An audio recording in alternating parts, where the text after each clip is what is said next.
حضرت ابو ہریرہ بیٹھے ہوئے درخت لگا رہے، نبی علیہ الصلوۃ والسلام گزرے، آپ نے سوال کیا یا ابا ہریرہ ما الذی تغرس، کس کے لیے لگا رہے ہو بھائی درخت؟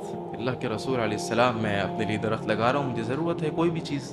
نبی علیہ الصلوۃ والسلام نے فرمایا الا ادلک علی غراس خیر لک من ھذا، میں تمہیں ایسا درخت نہ بتاؤں کہ جو درخت اس درخت کے لگانے سے بہتر ہے؟ اس درخت سے بھی کوئی بہتر ہو سکتا ہے؟ فرمانے لگے جی اللہ کے رسول بتائیے کون سا درخت ہے، کہاں پہ لگانا ہے، کہاں سے ملتا ہے، نام کیا ہے، پھل کون سا ہے؟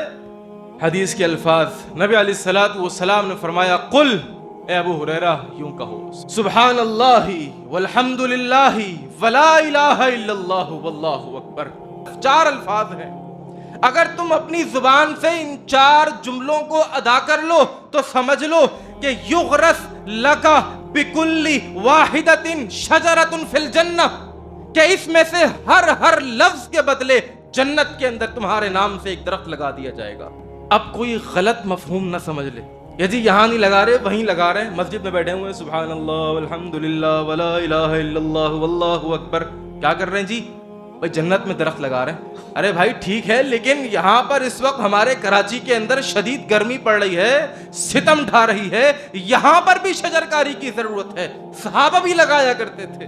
تو پتہ یہ چلا کہ دنیا میں تو لگانا ہی لگانا ہے، آخرت کے اندر بھی، جنت کے اندر بھی ہم نے اپنے درخت لگانے ہیں۔